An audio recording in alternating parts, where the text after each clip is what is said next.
Welcome to the EFS Modernization Project Training Video Series. This video covers the SR Child Provider Enrollment process. We're going to start by going to the provider's home screen page. You'll see here there are a couple options at the top. You have the business profile, contracts, and enrollments. So today we want to focus on what the enrollments are and how to complete an SR enrollment.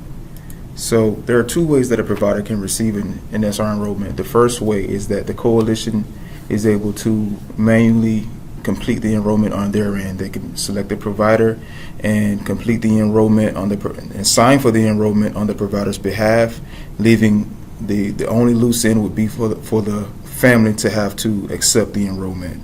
The other way that a provider can get an enrollment is through the coalition sending that provider an enrollment request. So we're going to look at that now. We're going to see what happens when the coalition sends an enrollment request to a provider to see if that provider is able to accept or reject that enrollment.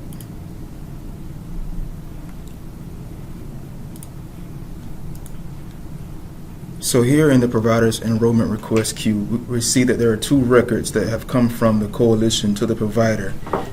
You see that we have the date of birth for the child's age, but we don't have the child's name here. We don't show the child's name to keep from putting both the child's birthday and name in this request, and if for whatever reason the provider doesn't accept that request, but they may still capture that child's name and birth date. So we want to protect the child's personal information by not giving both pieces of that information prior to the enrollment being completed.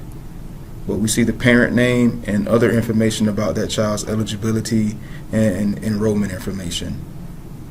And the provider has the option to either accept or reject this child's enrollment. So for training purposes, I'm going to show how the provider is able to reject. And that's basically saying, no, I don't have a room at my facility, or maybe there's a bad history with the parent and the provider doesn't want to accept this enrollment.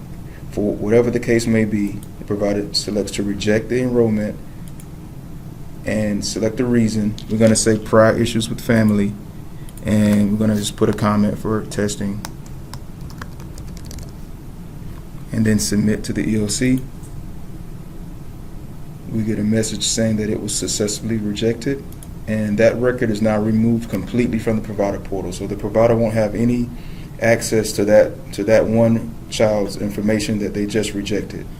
So in the event that the provider wants to accept this child's enrollment, the process is just as easy. We click the accept button, and we see here that there's an anticipated start date that is blank. In the future, we're going to have it where that anticipated start date is populated by the coalition, and the provider won't be able to change it. That start date is going to control when attendance can begin to be tracked on the provider's attendance roster. So we want to have that input by the coalition, and the provider will be able to see that here when they accept the enrollment. But for now, we have to enter something, a date. So we're going to say that the child will begin attending on the current date.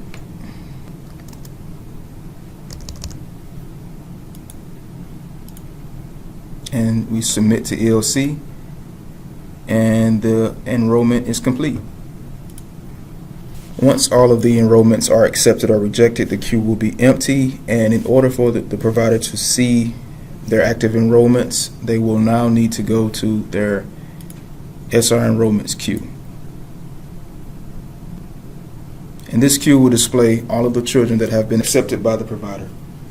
Also, you'll see now that the child name is displayed along with the birthday here, and the information that was in the request is also displayed.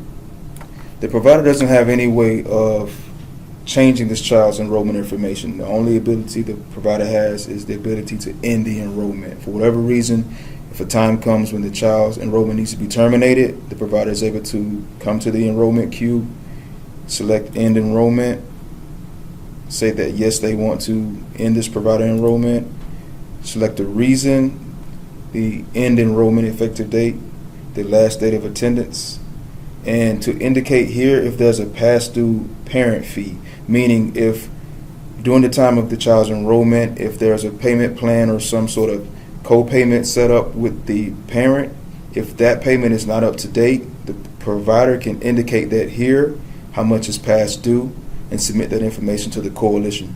But for this training video, we're not going to terminate any of the children because we're going to use these children in the next step to show how attendance can be tracked for each child.